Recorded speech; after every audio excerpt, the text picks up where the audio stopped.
Business Next, and I welcome back my guest, Paul Artale, who is a motivational speaker and trainer. He gave us some great advice in the previous segment about how to kind of set up your employees for success. So, Paul, let's talk now about another idea that you wrote about in your blog, which is considering something you call a compressed work week.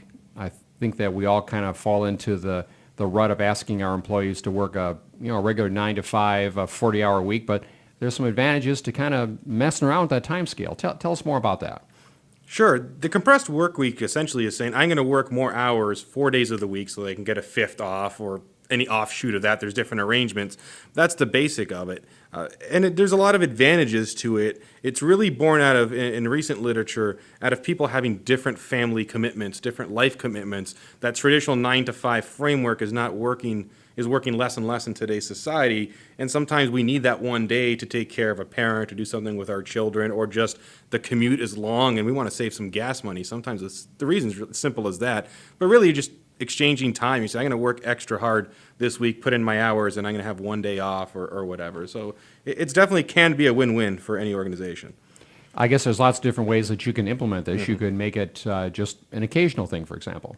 Absolutely. There's a few different ways to go about it. It can be an occasional thing. I think that's the most common version. I think a lot of us do it at work without even knowing we're doing a compressed work week. We want to take that 3-day vacation to the lake, go to our boss, say, hey, what if I put in some extra hours this week? Or I worked really hard last week. Can I just comp those hours, really what it comes out of? There's that way of doing it. Sometimes it's a seasonal thing. Some businesses have a high season and a low season. I know I used to work in residence life in the university housing system. August, September, I was pulling 60-hour work weeks. When I was coaching football and doing the residence life system, 80-hour work weeks. I was working a lot, but come November, December, things have calmed down a little bit, especially around November. I could take a lot more time off. I built up those hours. So it's about playing with the time. I think most of us want to be busy at work. We want to feel useful. And so if there's a downtime where we can get some vacation or take some me time and not harm the company's productivity and their objectives, I think it's a great time to take it. And it seems like for many small employers, this would be a good way to provide an extra benefit or a perk to your employees without actually shelling out more money. That's correct. And I think generally employers are happier when they feel their they feel happy when they feel employers care about them and are sensitive to their needs or looking out for their best interests, and it's not always about the bottom line. This plays into it perfectly. We talked a bit in the previous segment about how important it is to take care of the employees that you have, because it's expensive to lose an employee, even in this time of high unemployment, when you would think that there's plenty of workers on the market. Well, that's true. There's just not plenty of good workers on the market.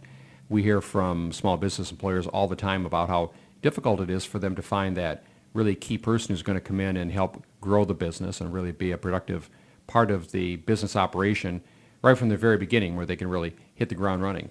So anything you can do to make your current employees happy, so when the economy picks up even more strongly than it is now, that they're not going to look at jumping ship. They're going to stick with you. You want to try to keep them happy.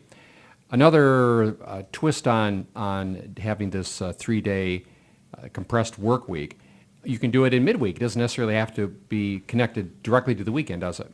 It can be any day of the week for whatever reason. The tagline on my blog was, make every week every weekend a 3-day weekend. But it could be Wednesday. It could be Tuesday. Some companies don't have down seasons. They might have one day that's a little bit less cumbersome, and it's just a matter of working it out. I think a key in arranging compressed work weeks is, number one, talking to your manager.